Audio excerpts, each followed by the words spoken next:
વિદ્યાર્થી મિત્રો, આજે આપણે 12 સાયન્સ ચેપ્ટર નંબર 10 એનું લેક્ચર નંબર 18 જોઈશું. અને આ લેક્ચરમાં આપણે હેલો આલ્કેનની કેન્દ્ર અનુરાગી વિસ્થાપન પ્રક્રિયાઓની વાત કરીશું. તો પહેલાં તો કેન્દ્ર અનુરાગી કોને કહેવાય? જેને કહેવાય ઇંગ્લિશમાં ન્યુક્લિયોફાઇલ. બરાબર, કેન્દ્ર અનુરાગી. તો કેન્દ્ર અનુરાગી કોને કહેવાય? તો કેન્દ્ર અનુરાગીનો મતલબ એવો છે કે એવો કોઈ પણ ઘટક કે જે ઇલેક્ટ્રોન આપવાની વૃત્તિ ધરાવતો હોય, એવો કોઈ પણ ઘટક કે જે ઇલેક્ટ્રોન દાન કરવાની વૃત્તિ ધરાવતો હોય, એને આપણે કહીશું કેન્દ્ર અનુરાગી. બરાબર, જેમ કે આ Cl માઇનસ, તો આ Cl માઇનસ પાસે એક્સ્ટ્રા ઇલેક્ટ્રોન છે. Cl પાસે 7 ઇલેક્ટ્રોન તો છે જ. હવે આ -1 આવ્યો મતલબ એક એક્સ્ટ્રા ઇલેક્ટ્રોન છે, જેના કારણે આ ઇલેક્ટ્રોન આપવાની ટેન્ડન્સી ધરાવે છે. તો ધ્યાન આપજો, એવો કોઈ પણ સ્પીસીઝ, એવો કોઈ પણ ઘટક કે જે ઇલેક્ટ્રોન આપવાની વૃત્તિ ધરાવતો હોય, અથવા એવું કહી શકીએ કે એવો કોઈ પણ ઘટક કે જે ઇલેક્ટ્રોન ધનિક હોય. બરાબર, અથવા એવું કહી શકીએ કે એવો કોઈ પણ ઘટક કે જે ઇલેક્ટ્રોનની ઉણપ ધરાવતા ભાગ પર આક્રમણ કરી શકે. ક્યાં આક્રમણ કરે? એવો ભાગ કે જે ઇલેક્ટ્રોનની ઉણપ હોય, તેવો કોઈ પણ ઘટક કે જે ઇલેક્ટ્રોનની ઉણપ ધરાવતા ભાગ પર આક્રમણ કરી શકે, એને કહેવાય છે કેન્દ્ર અનુરાગી. તો જેમ કે Cl માઇનસ છે, જેમ કે OH માઇનસ છે. બરાબર, આની પાસે એક્સ્ટ્રા એક ઇલેક્ટ્રોન હોય છે, જેના કારણે આ ઇલેક્ટ્રોન આપવાની વૃત્તિ ધરાવતો હોય છે. બરાબર, યસ. ઓકે, તો આને આપણે શું કહીશું? કેન્દ્ર અનુરાગી કહી દઈશું, ન્યુક્લિયોફાઇલ કહી દઈશું. બરાબર, શોર્ટમાં આપણે NU લખીશું, NU, ન્યુક્લિયોફાઇલ. બરાબર, દાખલા તરીકે હું એક એક્ઝામ્પલ આપું કે મારી પાસે દાખલા તરીકે NH2 માઇનસ છે. બરાબર, તો આની પાસે પણ ઇલેક્ટ્રોન આપવાની ટેન્ડન્સી હોય છે, કારણ કે માઇનસ મીન્સ એક એક્સ્ટ્રા ઇલેક્ટ્રોન. બરાબર, દાખલા તરીકે મારી પાસે RO માઇનસ છે, તો આની પાસે પણ ઇલેક્ટ્રોન આપવાની ટેન્ડન્સી હોય છે. બરાબર, માઇનસ મીન્સ એક્સ્ટ્રા ઇલેક્ટ્રોન. તો આ બધા મારા કેન્દ્ર અનુરાગી છે. તો આ બધા જે છે ઋણ વીજભારિત કેન્દ્ર અનુરાગી છે. બરાબર, હા, હું કેટલાક તમને તટસ્થ કેન્દ્ર અનુરાગી પણ બતાવું. તો ધ્યાન આપજો, આ જે છે ઋણ વીજભારિત કેન્દ્ર અનુરાગી છે. ઋણ વીજભારિત કેન્દ્ર અનુરાગી છે. બરાબર, કેટલાક કેન્દ્ર અનુરાગી તટસ્થ હોય છે, જેમ કે જુઓ આ NH3. તો ધ્યાન આપજો કે આની પાસે કોઈ ચાર્જ નથી, પણ ધ્યાન આપજો આ નાઇટ્રોજન પાસે આ રીતના ઇલેક્ટ્રોન પડેલા છે. બરાબર, નાઇટ્રોજન પાસે આ રીતના ઇલેક્ટ્રોન પડેલા છે, માટે આ ઇલેક્ટ્રોન આપી શકે છે, આપવાની ટેન્ડન્સી ધરાવે છે. તો NH3 એમોનિયા શું છે? તો આપણે કહીશું તટસ્થ કેન્દ્ર અનુરાગી છે. દાખલા તરીકે આપણે કહીએ આલ્કોહોલ, તો જો આ ઓક્સિજન પાસે આ રીતના ઇલેક્ટ્રોન પડેલા છે, તો આ ઇલેક્ટ્રોન આપવાની ટેન્ડન્સી ધરાવી શકે છે. બરાબર, દાખલા તરીકે પાણી H2O, તો આપણે કહી શકીએ કે આ રીતના ઓક્સિજન પાસે ઇલેક્ટ્રોન પડેલા છે, તો ઇલેક્ટ્રોન આપવાની ટેન્ડન્સી ધરાવે છે. બરાબર, દાખલા તરીકે આ રીતના ઈથર જોઈ લો, યસ, તો આ ઇલેક્ટ્રોન આપવાની ટેન્ડન્સી ધરાવે છે. આ બધા શું છે? તો તટસ્થ કેન્દ્ર અનુરાગી છે. આ તટસ્થ કેન્દ્ર અનુરાગી છે. બરાબર, હવે ધ્યાન આપજો, આ બધા એક દંતીય કેન્દ્ર અનુરાગી છે. મારી પાસે દ્વિદંતીય કેન્દ્ર અનુરાગી પણ છે, જેને એવું કહી શકીએ કે ભાઈ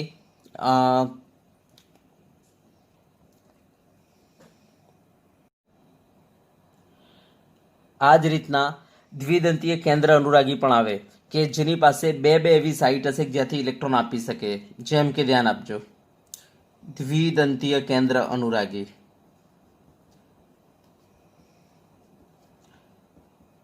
આ બધા જે છે બધા એક દંતીય કેન્દ્ર અનુરાગી હતા.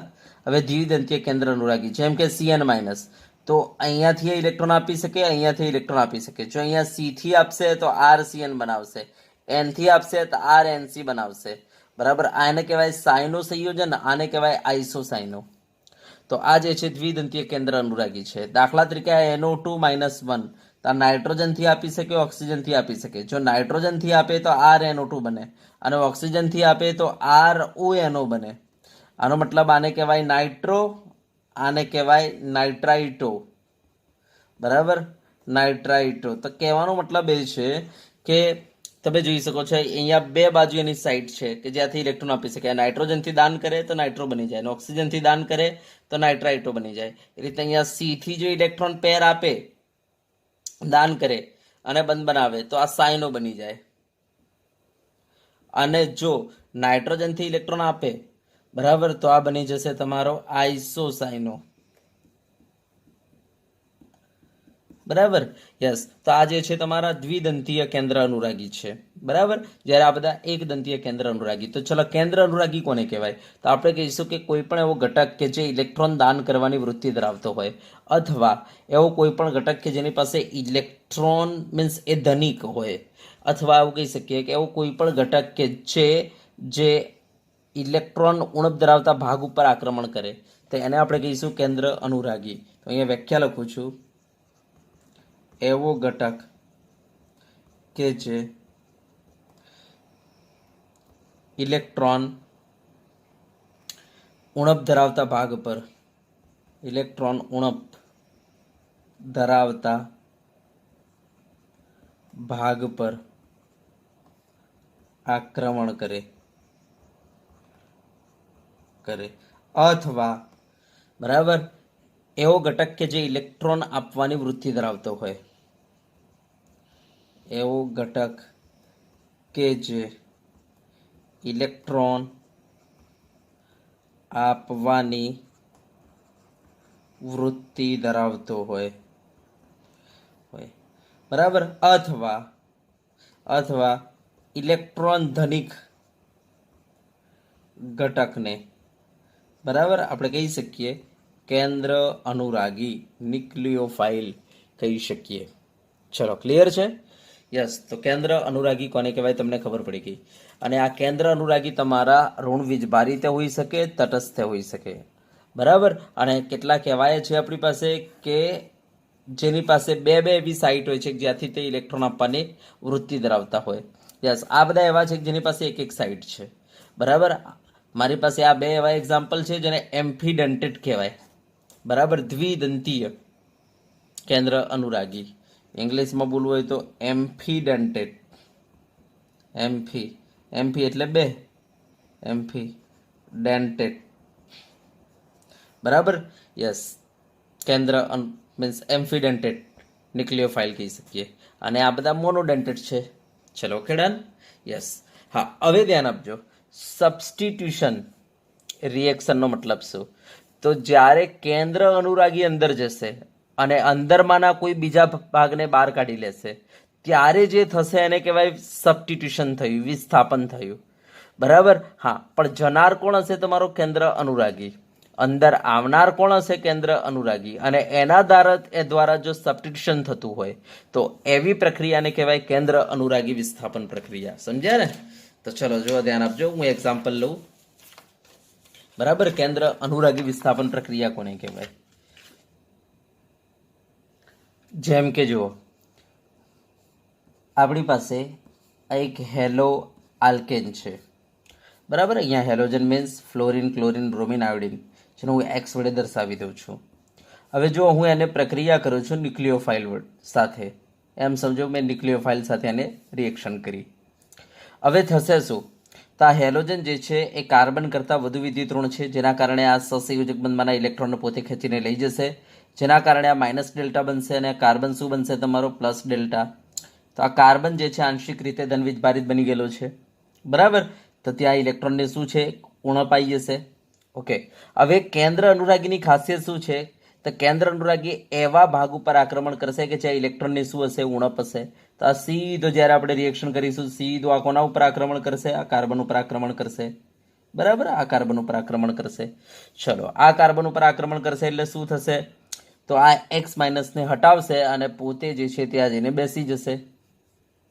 બરાબર. યસ. તો અહીંયા કોણ આવી ગયો? તમારો આ NU આવી ગયો.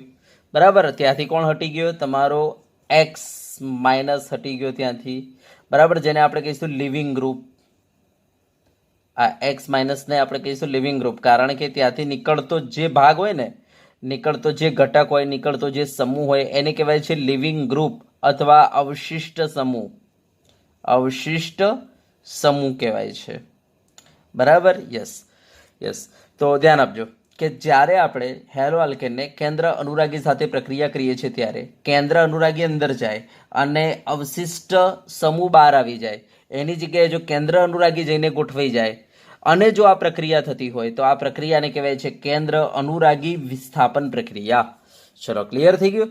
તો આવી પ્રક્રિયાઓને શું કહીશું? કેન્દ્ર અનુરાગી વિસ્થાપન પ્રક્રિયા. હવે ધ્યાન આપજો, જેટલો આ બંધ મોટો હશે ને એટલો આ ઝડપથી તૂટી જશે, બરાબર. અને જેટલો આસાનીથી તૂટશે એટલો એનયુ જે છે આસાનીથી અંદર જઈને બેસી શકશે.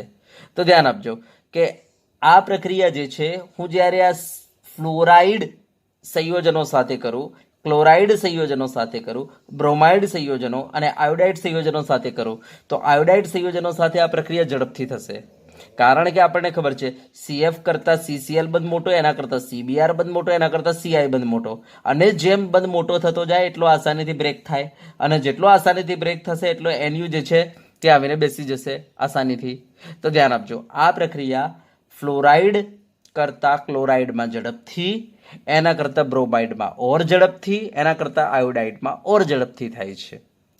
ઓકે, બરાબર. તો ચલો હું અહીંયા લખી દઉં છું કે હેલો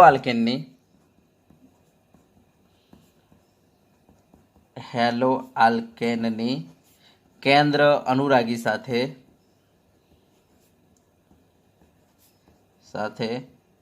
પ્રક્રિયા કરતા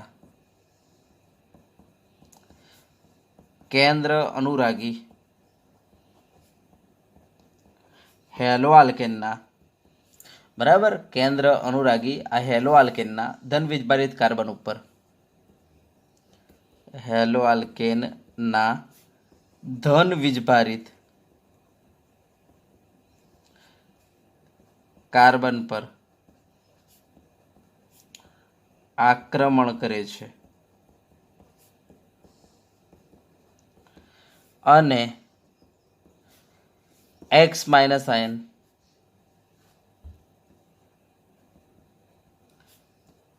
અવશિષ્ટ સમૂહ તરીકે દૂર થાય છે, લિવિંગ ગ્રુપ તરીકે દૂર થાય છે. આ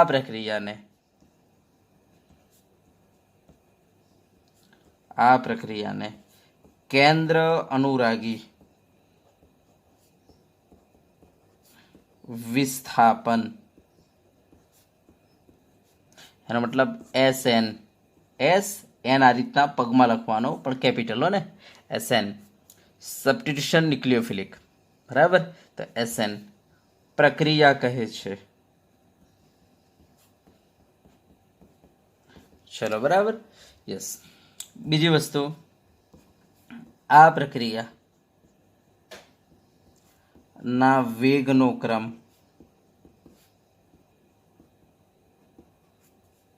CF કરતાં CCl માં વધારે, એના કરતાં CBr માં વધારે, એના કરતાં CI માં વધારે, બરાબર.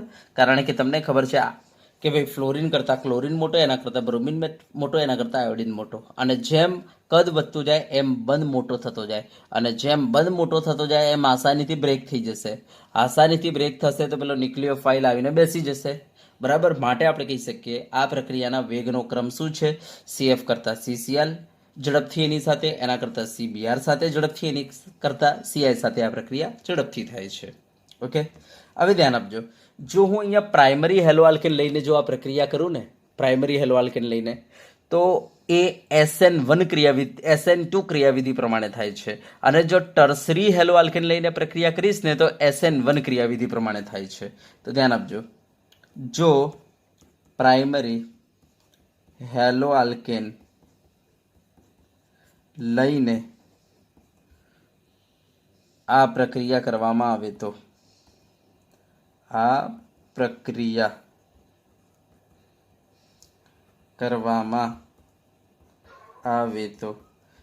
તે SN2 ક્રિયાવિધિ પ્રમાણે થાય છે. અને ટર્સરી હેલો આલ્કેન લઈને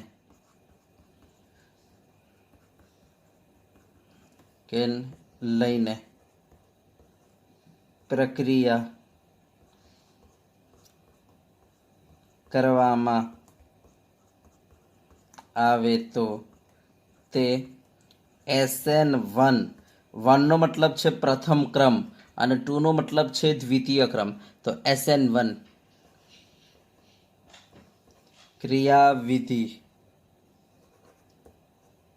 ક્રિયાવિધિ પ્રમાણે થાય છે, બરાબર. યસ, ચલો આપણે સમજીએ SN1 ને SN2 કોને કહેવાય. આપણે સમજીએ એટલે ડિટેલથી તમને ખબર પડી જશે, બરાબર. તો ચલો પહેલાં તો હું ક્રિયાવિધિ સમજાવું છું આ પ્રક્રિયાઓની, કે જો અહીંયા પ્રાઇમરી હેલો આલ્કેન લઈને પ્રક્રિયા કરીએ તો એ SN2 પ્રમાણે થશે. તો SN2 નો મતલબ શું એ આપણે સમજીએ, બરાબર. અને જો અહીંયા ટર્સરી હેલો આલ્કેન લઈને પ્રક્રિયા કરીએ તો એ SN1 પ્રમાણે થશે. તો SN1 નો અર્થ શું થાય છે એ સમજીએ, ચલો, બરાબર. તો આપણે બંને ક્રિયાવિધિને સમજી લઈએ એટલે ખબર પડી જશે.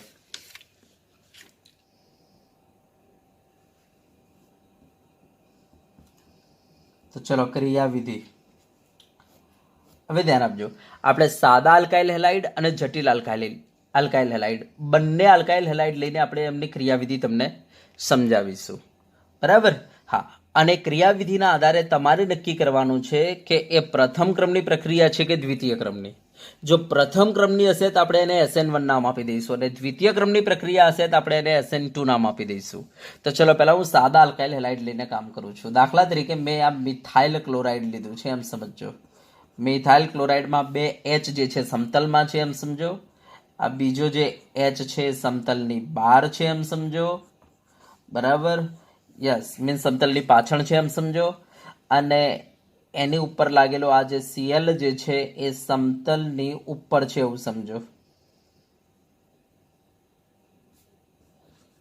બરાબર. યસ, ચલો હવે હું આને કેન્દ્ર અનુરાગી OH- સાથે પ્રક્રિયા કરું છું. ચલો તો શું થશે? તો હવે જો આપણને ખબર છે કે ભાઈ આના અંદર CX બંધ જે છે એ ધ્રુવ્ય હોય છે, ધ્રુવ્ય સહસંયોજક હોય છે, જેમાં હેલોજનની વિદ્યુતઋણતા કાર્બન કરતાં વધુ હોય છે, જેના કારણે હેલોજન આ સહસંયોજક બંધમાંના ઇલેક્ટ્રોનને પોતાની તરફ ખેંચે છે, જેના કારણે આ હેલોજન પર આંશિક ઋણ વીજભાર ઉત્પન્ન થશે અને કાર્બન ઉપર આંશિક ધન વીજભાર ઉત્પન્ન થશે. આમ આપણે કહી શકીએ કાર્બન ઉપર ઇલેક્ટ્રોનની શું હશે? એક પ્રકારની ઉણપ હશે. હવે કેન્દ્ર અનુરાગીનું કામ એ છે કે કેન્દ્ર અનુરાગી એવા ભાગ ઉપર આક્રમણ કરે છે કે જે ઇલેક્ટ્રોનને શું હોય? ઉણપ હોય. તો આ તરત જ OH- બોલો આ કાર્બન ઉપર આક્રમણ કરશે. હા, હવે આ કાર્બન ઉપર આક્રમણ કેવી રીતના કરશે? તો આ સમતલ જે છે એની ઉપરની સાઈડથી કરશે કે સમતલની પાછળની સાઈડથી? તો આપણે કહીશું સમતલની ઉપરની સાઈડથી જો આક્રમણ કરવા જશે આ કાર્બન ઉપર, બરાબર. સમતલની ઉપરની સાઈડથી, આ સમતલમાં છે, આ સમતલની ઉપર છે, આ સમતલની બહાર છે. તો સમતલની ઉપરની સાઈડથી આક્રમણ કરવા જશે તો આ નેગેટિવ વચ્ચે અપાકર્ષણ લાગશે, જેના કારણે સમતલની ઉપરની સાઈડથી આક્રમણ નહીં કરી શકે. હા, સમતલની નીચેની સાઈડથી જો આક્રમણ કરવા જશે તો આ હાઇડ્રોજન એને નડશે, તો આ હાઇડ્રોજનને મૂવ કરાવશે. હાઇડ્રોજનને સમતલમાં જવા માટે એ સમતલ તરફ મૂવ કરશે હાઇડ્રોજનને, અને OH- પાછળથી આક્રમણ કરશે, બરાબર. યસ, આ રીતના, બરાબર. ધ્યાનથી જોજો, એ આ રીતના ધ્યાનથી જોજો કે મારી પાસે, ધ્યાન આપજો, એ આ કાર્બન જે છે એની જોડાયેલો આ હાઇડ્રોજન ને આ હાઇડ્રોજન એક જ સમતલમાં છે, બરાબર. ધ્યાનથી જોઈ લેજો, આ એક જ સમતલમાં છે, બરાબર. એક સમતલ છે. યસ, આ સમતલની ઉપરની બાજુએ જો તમારો આ Cl બાર છે, અને આ સમતલની અંદરની બાજુએ મીન્સ સમતલની પાછળ, આ જે સમતલ છે ને આ સમતલની પાછળ જો આ H છે, એમ સમજો, બરાબર. આ H આ રહ્યું સમતલની પાછળ, જોઈ લેજો, આ H સમતલની પાછળ, બરાબર. યસ, અને આ 2 H સમતલમાં, એક આ H આ રહ્યું, આ જે 2 H છે ને તમારા આ રહ્યા, એમ સમજો. આ સમતલની પાછળ H, અને આ સમતલ જે છે એની આગળની સાઈડ આ Cl, બરાબર. તો OH- જ્યારે આગળની સાઈડથી આક્રમણ કરશે આના ઉપર, તો આ Cl- જે છે એને નડશે, રિપલ્સન કરશે, અપાકર્ષણ કરશે, જેના કારણે Cl- જે છે આ સમતલની ઉપરની સાઈડથી, ધ્યાન આપજો, આ સમતલ જે છે એની ઉપરની સાઈડથી આ જે OH- જે છે એ આ રીતના આ કાર્બન ઉપર આક્રમણ ન કરી શકે, કારણ કે આ Cl- એને નડશે. હા, તો હવે આ OH- જે છે પાછળથી આક્રમણ કરશે, આ રીતના પાછળથી, સમતલની નીચેની બાજુએથી. હા, નીચેની બાજુએ આ H એને નડશે, તો એ શું કરશે? H ને આ રીતના સમતલમાં મૂવ કરશે, સમતલ તરફ મૂવ કરશે. H ને આ રીતના સમતલ તરફ મૂવ કરશે, એચને આ રીતના સમતલ તરફ એણે મૂવ કર્યો, બરાબર, એચને, અને આ બાજુ OH આવી ગયો, અને આ એચ જે છે એને સમતલ તરફ એણે મૂવ કર્યો. તો હવે તમે જોઈ શકો છો આ એચ એક જ સમતલમાં આવી ગયા, ત્રણે ત્રણ એચ. હા, અને પાછળ કોણ લાગી ગયું? તો અહીંયા લાગી ગયું તમને નીચે તરફ ધીરે ધીરે. કોણ આવી રહેલું છે નીચે તરફ? તો નીચે તરફ આવી રહેલું છે, બરાબર, સમતલની નીચે તરફ ધીરે ધીરે OH માઇનસ કેન્દ્ર અનુરાગી આવી રહેલો છે, બરાબર. તો અમે સપોર્ટ આપી દીધો કેન્દ્ર અનુરાગી OH માઇનસનો, બરાબર. આ રીતના કેન્દ્ર અનુરાગી આવી રહેલો છે નીચે. ઓકે, હા, જેવું કેન્દ્ર અનુરાગી આ રીતના આવશે એટલે તરત જ અહીંયા જે જોડાયેલો Cl હતો એ અહીંયાથી ધીરે ધીરે નીકળવાનો ચાલુ થઈ જશે, આ રીતના, બરાબર, નીકળવાનો ચાલુ થઈ જશે. હા, આ Cl માઇનસ નીકળી જશે એટલે આ જે સમતલમાં આવે તો તમારો આ H એ ધીરે ધીરે સમતલની ઉપર આવવાનું ચાલુ થઈ જશે, આમ.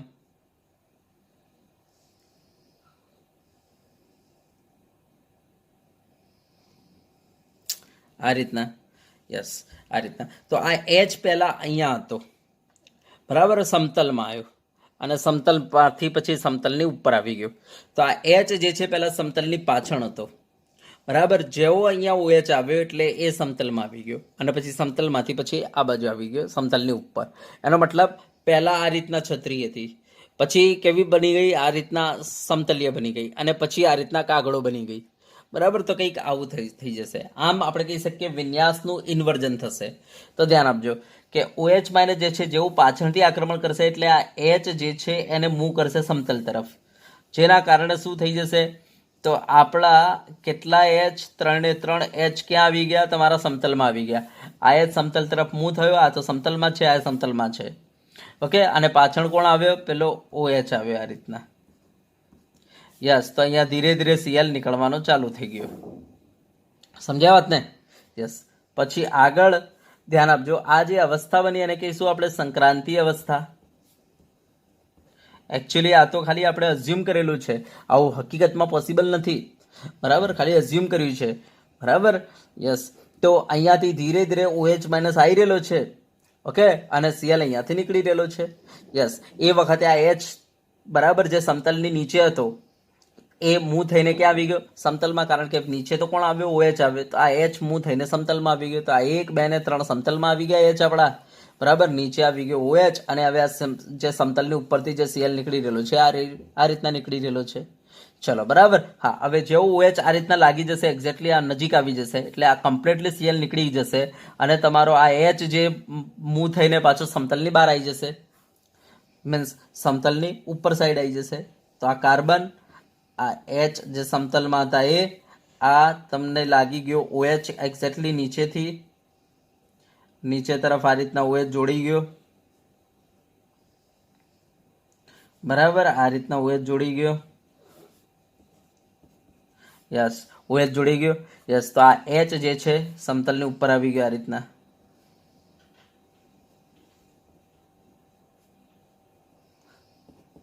યસ, તો આ રીતના આખું વિન્યાસનું ઇન્વર્જન થઈ ગયું. અહીંયા Cl ઉપર સાઈડ લાગેલો હતો, બરાબર. જ્યારે નિપજ બની તો OH જે છે એક્ઝેક્ટલી એનાથી વિરુદ્ધ બાજુએ લાગી ગયો, નીચે તરફ. તો વિન્યાસનું ઇન્વર્જન થઈ ગયું, બરાબર.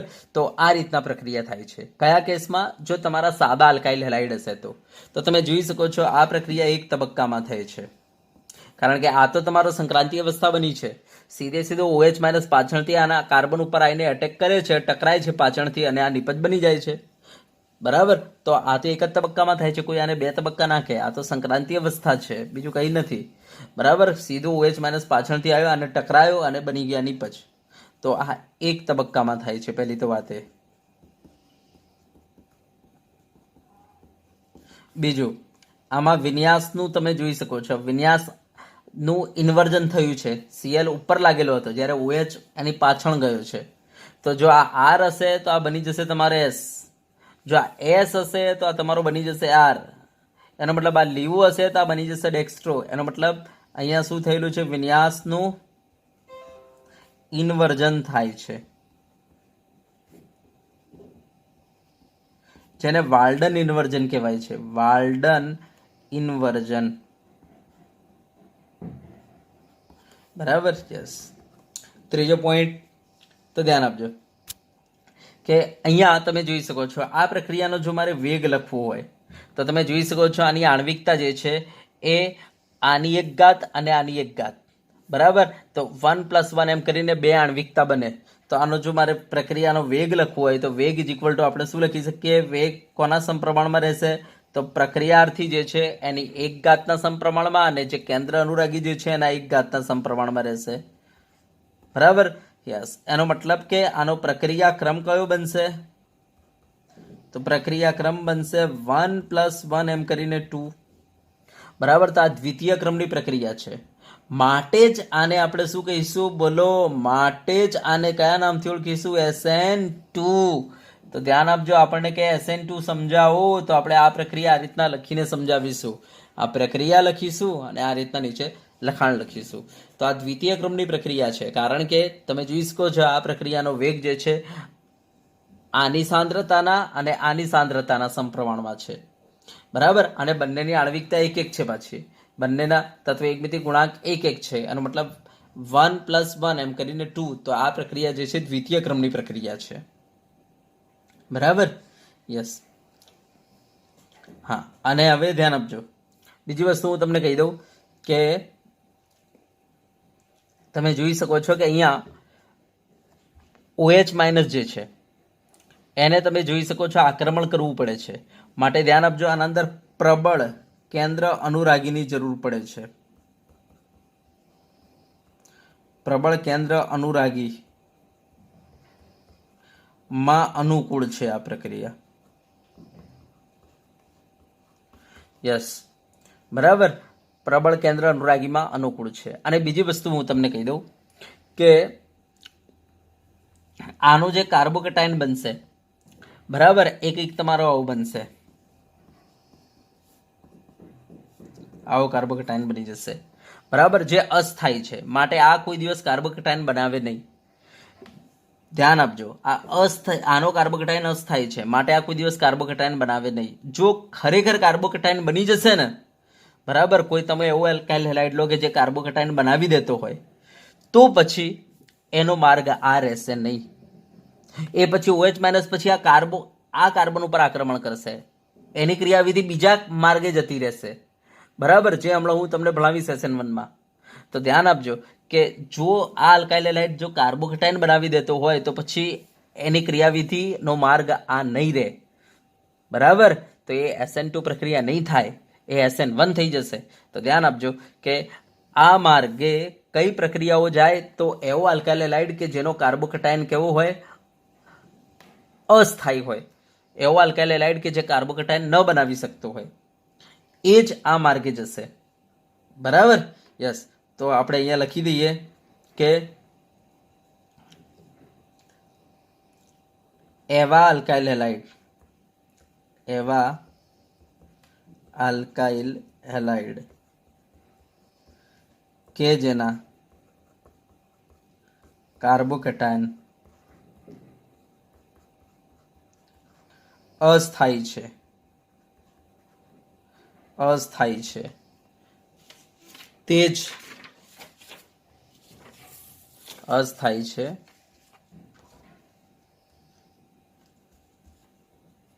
તે જ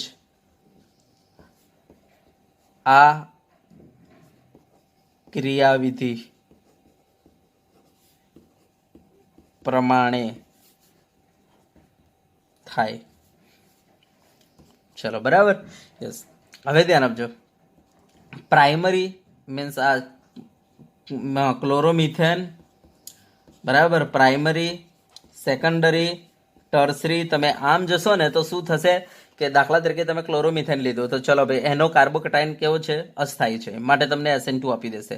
તમે પ્રાઇમરી લીધો તો એ થોડો સ્થાયી બની જશે, એટલે SN2 નો વેગ ઘટવા લાગશે. સેકન્ડરી આલ્કાઇલ હેલાઇડ લેશો તો એનો કાર્બોકેટાયન કેવો રહેશે? પાછો એક સ્ટેબલ થઈ જશે. ટર્સરી તો ઓર સ્ટેબલ થઈ જશે. તો પછી એમનો માર્ગ આ નહીં રહે, કારણ કે એ પછી કાર્બોકેટાયન બનાવશે અને પછી એના ઉપર OH- આક્રમણ કરવા લાગશે, બરાબર. તો ધ્યાન આપજો કે જો તમારો પ્રાઇમરી હેલાઇડ, સેકન્ડરી હેલાઇડ હોય યા મિથાઇલ ક્લોરાઇડ હોય તો એ SN2 કરશે પ્રક્રિયા, પણ જેમ જેમ જટિલ બનતા જશે એમ SN2 પ્રક્રિયાનો વેગ ઘટતો જશે, બરાબર.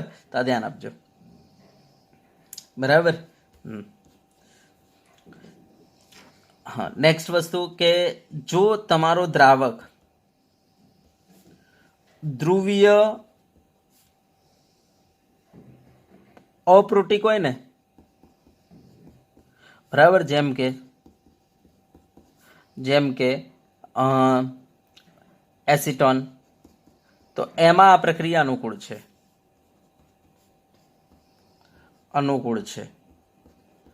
એનું કારણ કહી દઉં હું તમને.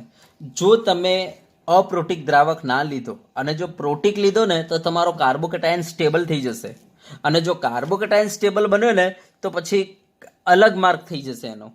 બરાબર, યસ. કારણ કે પછી આ માર્ક નહીં રહે, પછી એ કાર્બોકેટાયન બનાવશે અને કાર્બોકેટાયન બનાવ્યા પછી એના પર OH માઇનસ એટેક કરશે. બરાબર, માટે યાદ રાખજો કે તમારો દ્રાવક કેવો જોઈએ? અપ્રોટિક જોઈએ, પ્રોટિક નહીં. પ્રોટિકમાં કેવું હોય? તમારો કાર્બોકેટાયન સ્ટેબલ થઈ જાય. કારણ કે પ્રોટિકમાં શું હોય? તો પ્રોટિકના અંદર એ શું કરશે? તમારા પોઝિટિવ ચાર્જને સ્ટેબિલિટી આપી દેશે, જેના કારણે તમારો કાર્બોકેટાયન સ્ટેબલ થઈ જશે.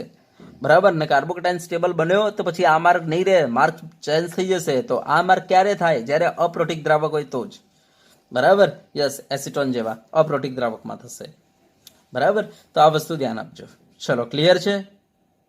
બરાબર, યસ. આપણે કહી શકીએ કે આ પ્રક્રિયામાં વચ્ચે કાર્બોકેટાયન બનતો નથી. એનો મતલબ શું બને છે? તો સંક્રાંતિ અવસ્થા બને છે. સંક્રાંતિ અવસ્થાનું નિર્માણ થાય છે. બોલો, મારે લખવું એટલે લખી શકું? સંક્રાંતિ અવસ્થાનું નિર્માણ થાય છે આમાં. ઓકે, તો આ થઈ ગયા. અમે સાદા આલ્કાઇલ હેલાઇડ લઈને વાત કરી દીધી. હવે જો આપણે જટિલ આલ્કાઇલ હેલાઇડ લઈને આપણે વાત કરીએ તો શું થાય? દાખલા તરીકે જટિલ આલ્કાઇલ હેલાઇડ હું લઉં છું આ રીતના કે આ કાર્બન. બરાબર, ચલો એક નવા પેજ ઉપર જ આપણે કામ ચાલુ કરીએ. જટિલ આલ્કાઇલ હેલાઇડ, કાર્બન, એમાં આ CH3 આપણે પ્લેનમાં લઈ લઈએ છીએ. બરાબર, પછી એક CH3 આપણે પ્લેનની બહાર લઈ લઈએ છીએ, મીન્સ પ્લેનની પાછળ, અને Cl જે છે એને જે જોડાયેલું હશે એ પ્લેનની ઉપર લઈ લઈએ છીએ. બરાબર, તો આ જટિલ આલ્કાઇલ હેલાઇડ. હવે ચલો આને આપણે OH માઇનસ કેન્દ્ર અનુરાગી સાથે પ્રક્રિયા કરીએ તો શું થશે? તો આપણને ખબર છે સહસંયોજક બંધમાં, હા, તમે જોઈ શકો છો CX બંધ જે છે ધ્રુવીય સહસંયોજક બંધ છે. બરાબર, એમાં Cl ની વિદ્યુત ઋણતા જે છે કાર્બન કરતાં વધારે છે, માટે સહસંયોજક બંધમાંના ઇલેક્ટ્રોન જે છે કોને તરફ ખેંચાયેલા રહેશે? ક્લોરીન તરફ. બરાબર, માટે આ માઇનસ ડેલ્ટા બનશે અને આ પ્લસ ડેલ્ટા બનશે. તો કાર્બન ઉપર કયો વીજભાર છે? Plus delta. એનો મતલબ કે એના પર ઇલેક્ટ્રોનની શું છે? ઉણપ છે. હવે OH માઇનસ જે છે આ ઉણપ ધરાવતા કાર્બન ઉપર આક્રમણ કરશે. બરાબર, ધન વીજભારિત કાર્બન ઉપર આક્રમણ કરશે. જો ઉપરથી આક્રમણ કરવા જશે તો આ Cl માઇનસ એને રોકશે, માટે પાછળથી આક્રમણ કરશે. પાછળથી તમે જોઈ શકો છો આ કાર્બન છે અને એની ઉપર હાઇડ્રોજન લાગેલા છે, ત્રણ હાઇડ્રોજન લાગેલા છે. માટે પાછળ એકદમ ક્રાઉડેડ મોલિક્યુલ છે, એકદમ ગીચતા વાળો મોલિક્યુલ છે, જેના કારણે પાછળથી આ બિચારો આક્રમણ નહીં કરી શકે. તો તમે જોઈ શકો છો આ કેસમાં આગળથી આક્રમણ નથી થતું, પાછળથી આક્રમણ નથી થતું. તો હવે કાર્બોકેટાયનની આપણે જો વાત કરીએ તો આનો કાર્બોકેટાયન બનશે કે નહીં ચેક કરી લો. તો જો આનો કાર્બોકેટાયન બનશે, અને કયો બનશે? તો આપણને ખબર છે આ કાર્બન ઉપર પોઝિટિવ મૂકીએ તો જો આ કાર્બન 3 કાર્બન સાથે જોડાયેલો, મતલબ ટર્સરી કાર્બોકેટાયન બને. અને તમને ખબર છે ટર્સરી કાર્બોકેટાયન કેવો છે? સ્થાયી છે. તો ટર્સરી કાર્બોકેટાયન બની જશે. બરાબર, હા. અને બીજો કે એ કાર્બોકેટાયન સમતલીય છે, અને સમતલીય હોવાથી શું થશે? એકદમ આ રીતના પ્લેનાર બનશે.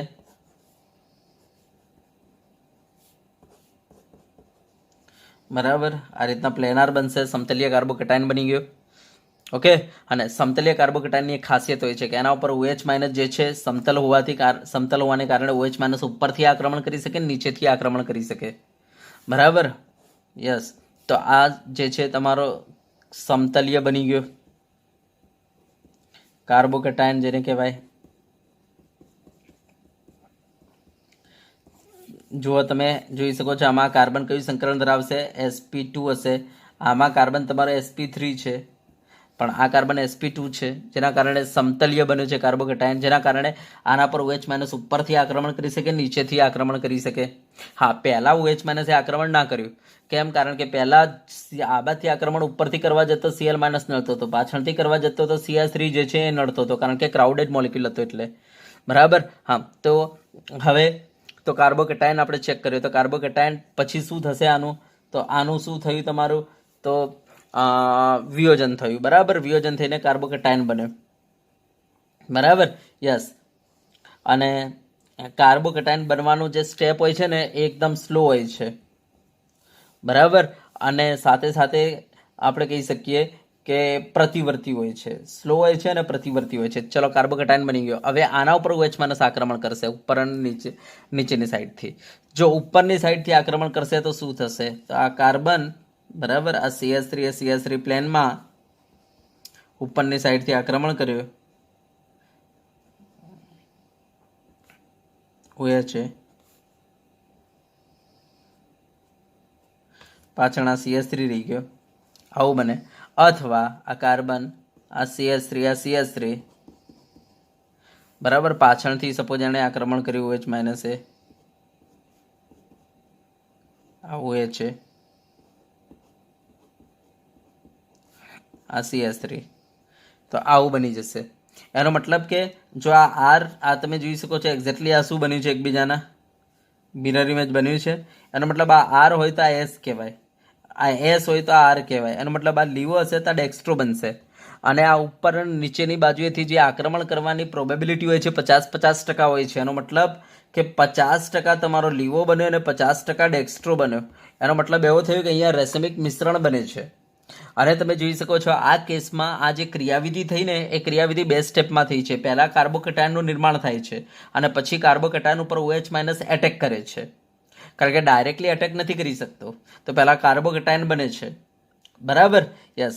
અને પછી કાર્બોકેટાયન બન્યા પછી એના ઉપર OH માઇનસ એટેક કરે છે. Okay, yes. તો તમે જોઈ શકો છો કે જ્યાં કાર્બોકેટાયન બનતો હોય, બરાબર, એ તમારી કઈ બની જશે? આ ક્રિયાવિધિ પ્રમાણે થશે પ્રક્રિયા. હવે તમે જોઈ શકો છો આમાં સ્લો સ્ટેપ અને આ ફાસ્ટ સ્ટેપ છે. આ સ્લો સ્ટેપને આપણે કહીશું રેટ ડિટરમાઇનિંગ સ્ટેપ, RDS કહીશું, રેટ ડિટરમાઇનિંગ સ્ટેપ. આપણે ભણી ગયા છીએ આગળ, સ્લો સ્ટેપને રેટ ડિટરમાઇનિંગ સ્ટેપ કહેવાય. હવે મને બતાવજો આ સ્લો સ્ટેપની આણ્વિકતા કેટલી? તો એક જ, કારણ કે OH માઇનસ તો ઇન્વોલ્વ થતો જ નથી આમાં. OH માઇનસ તો સેકન્ડ સ્ટેપમાં આવે છે. સેકન્ડ સ્ટેપના અંદર આના પર OH માઇનસ એટેક કરે છે. બરાબર, સેકન્ડ સ્ટેપમાં આમાં OH માઇનસ એટેક કરે છે. તો તમે જોઈ શકો છો કે હા, આની આણ્વિકતા એક જ છે, કારણ કે સ્લો સ્ટેપની આણ્વિકતા આમાં એક જ છે અને સ્લો સ્ટેપની આણ્વિકતાને જ પ્રક્રિયાક્રમ કહેવાય. તો તમે જોઈ શકો છો આનો પ્રક્રિયાક્રમ એક બનશે, માટે આનું નામ જ છે SN1, કારણ કે પ્રથમ ક્રમની પ્રક્રિયા થઈ રહેલી છે, માટે SN1 કહેવાય છે. તો ધ્યાન આપજો હવેથી કે એવી પ્રક્રિયા કે જેના અંદર તમારો મોલિક્યુલ બહુ ક્રાઉડેડ હોય, પાછળથી OH માઇનસ એટેક ન કરતો હોય, તો એ તમારે સમજી જવાનું SN1. અથવા એવું સમજો તો એ ચાલે કે એવી પ્રક્રિયા કે જેના અંદર તમારો કાર્બોકેટાયન બનતો હોય, બરાબર, જેના અંદર સ્ટેબલ કાર્બોકેટાયન બનતો હોય, એને તમારે સમજી જવાનું SN1. બરાબર. તો આપણે અહીંયા લખીશું કે આ 2 તબક્કામાં થાય છે. SN1 કેટલા તબક્કામાં થાય છે? 2 તબક્કામાં થાય છે. એમાં પ્રથમ તબક્કો સ્લો છે અને બીજો તબક્કો ફાસ્ટ છે. બરાબર, પ્રથમ તબક્કો કેવો છે? સ્લો, જેને રેટ ડિટરમાઇનિંગ સ્ટેપ કહીશું, અને બીજો તબક્કો કેવો છે? ઝડપી છે. બરાબર, યસ. પછી બીજી વસ્તુ કે આના અંદર રેસમિક મિશ્રણ બને છે, રેસમિક મિશ્રણ બને છે. યસ. ત્રીજી વસ્તુ આપણે શું લખીશું? તો આમાં પ્રક્રિયાનો વેગ જો આપણે વિચારીએ ને તો તમે જોઈ શકો છો માત્ર સબસ્ટ્રેટની સાંદ્રતા પર આધારિત છે, 1 માટે આપણે શું કહીશું? આને પ્રથમ ક્રમની પ્રક્રિયા કહીશું. બરાબર, કહી શકીએ પ્રથમ ક્રમની પ્રક્રિયા. બરાબર. પછી આપણે આમાં લખીશું કે ભાઈ અહીંયા મધ્યવર્તી સંયોજન કાર્બોકેટાયન બને છે. બરાબર, મધ્યવર્તી સંયોજન કયો બને છે? કાર્બોકેટાયન. મધ્યવર્તી સંયોજન કાર્બોકેટાયન બને છે. બરાબર. તો આ SN1ની ખાસિયત છે કે આમાં મધ્યવર્તી સંયોજન કાર્બોકેટાયન બને છે. જેટલો કાર્બોકેટાયન ઝડપથી બનશે, બરાબર, એટલી તમારી આ પ્રક્રિયાનો વેગ ઝડપી હશે. હવે તમને ખબર છે ટર્સરી કાર્બોકેટાયન વધારે સ્થાયી છે. તો જો ટર્સરી આલ્કાઇલ હેલાઇડ લેશો તો એનો ટર્સરી કાર્બોકેટાયન ખૂબ જ ઝડપથી બનશે, માટે પ્રક્રિયાની સ્પીડ વધી જશે. માટે આપણે કહી શકીએ પ્રક્રિયાનો વેગ જે છે ટર્સરી આલ્કાઇલ હેલાઇડ સાથે ઝડપથી, સેકન્ડરી સાથે ધીમી, પ્રાઇમરી સાથે ઓર ધીમી અને CH3Cl સાથે તો ઓર ધીમો થાય પ્રક્રિયા. બરાબર. યસ. તો ધ્યાન આપજો, જો તમને SN1 પૂછવામાં આવે તો કહી દો ટર્સરી આલ્કાઇલ હેલાઇડ સાથે ઝડપથી થાય, અને SN2 પૂછવામાં આવે તો કહી દો એમાં મિથાઇલ ક્લોરાઇડ સાથે ઝડપી થાય. તો આટલો ફરક છે આમાં, કારણ કે આમાં કાર્બોકેટાયન બને છે મધ્યસ્થ નિપજ તરીકે, અને કાર્બોકેટાયન ટર્સરી આલ્કાઇલ હેલાઇડનો કાર્બોકેટાયન વધારે સ્થાયી હોય, માટે ટર્સરી આલ્કાઇલ હેલાઇડ સાથે આ ઝડપથી થશે પ્રક્રિયા. બરાબર. હા, અને હવે ધ્યાન આપજો, કાર્બોકેટાયનની સ્ટેબિલિટી, બરાબર, દ્રાવક ઉપર પર ડિપેન્ડ હોય છે. જો તમારો દ્રાવક પ્રોટીક હશે ને તો આ કાર્બોકેટાયન એકદમ સ્ટેબલ હશે, અને જો સ્ટેબલ હશે તો ફટાફટ બની જશે. તો ધ્યાન આપજો, જો પ્રોટીક દ્રાવક લેશો ને તો કાર્બોકેટાયન ફટાફટ બનશે, અને જો અપ્રોટીક દ્રાવક લેશો ને તો કાર્બોકેટાયન નહીં બને. કાર્બોકેટાયન નહીં બને તો SN2 માર્ગ જતો રહેશે. તો કાર્બોકેટાયન પ્રોટીક દ્રાવકમાં બનશે, અને જો કાર્બોકેટાયન બની ગયો તો પછી પ્રક્રિયા જે છે એ તમારા આ માર્ગે SN1 માર્ગે જશે. તો ધ્યાન આપજો, પ્રોટીક દ્રાવક જેવા કે એસિટિક એસિડ, ઇથેનોલ, પાણી વગેરેમાં SN1 અનુકૂળ છે.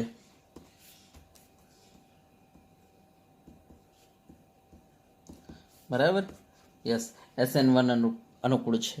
અને બીજી વાત હું તમને કહી દઉં કે જો તમે આ સ્ટ્રોંગ કેન્દ્ર અનુરાગી લેશો ને તો એ આના પર એટેક કરી નાખશે, અને જો એટેક કરી નાખ્યો તો એ પાછું SN2 થઈ જશે.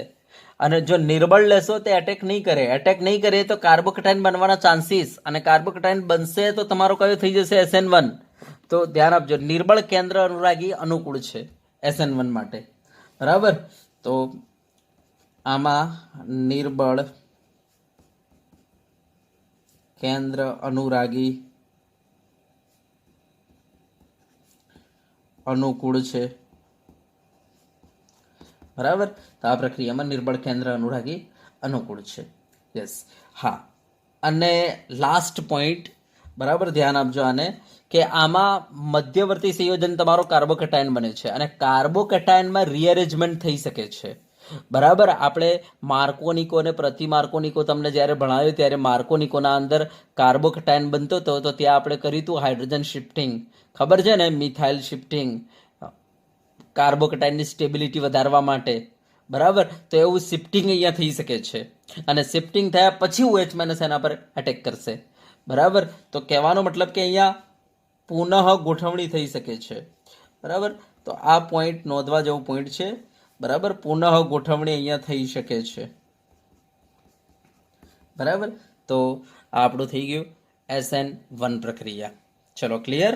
યસ. તો આટલે સુધી આપણે રાખીશું. હા, અહીંયા નોંધ કોઈને યાદ કરવી હોય તો કરી શકે છે.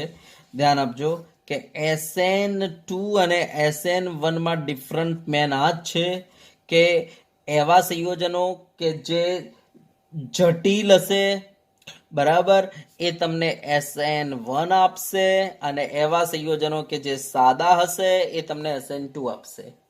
અને યાદ રાખજો, જેના કાર્બોકેટાયન અસ્થાયી હશે ને, કાર્બોકેટાયન અસ્થાયી, એ તમારા SN2 આપશે, અને જેના કાર્બોકેટાયન સ્થાયી હશે એ તમને, બરાબર, SN1 આપશે. તો આ વસ્તુ ધ્યાન આપજો. બરાબર. તો ચલો, અહીંયા SN1 SN2 મારે પૂર્ણ થાય છે. હવે બરાબર આને સમજો, એક વખતે વ્યવસ્થિત લખી નાખો આને. બરાબર. અને આપણે નેક્સ્ટ લેક્ચરમાં હવે આ બંને વચ્ચેનો ડિફરન્શિએટ કરીને આના પરના MCQs કરાવીશું. તો આ SN1 SN2 અને એક્ઝામ માટે વેરી મોસ્ટ IMP છે આ પ્રશ્ન. બરાબર. તમને એક્ઝામમાં પૂછશે SN1 સમજાવો તો પ્રક્રિયા લખો અને એના નીચે આ પોઈન્ટો લખી દો. SN2 સમજાવો તો પ્રક્રિયા લખો, એના નીચે આ પોઈન્ટો લખી દો. બરાબર. તો આ રીતના આપણે આ પ્રશ્નને પૂરો કરીશું. ચલો, ઓકે. યસ, તો આ નોંધ જોઈ લેજો. બરાબર, નોંધ લખી નાખજો.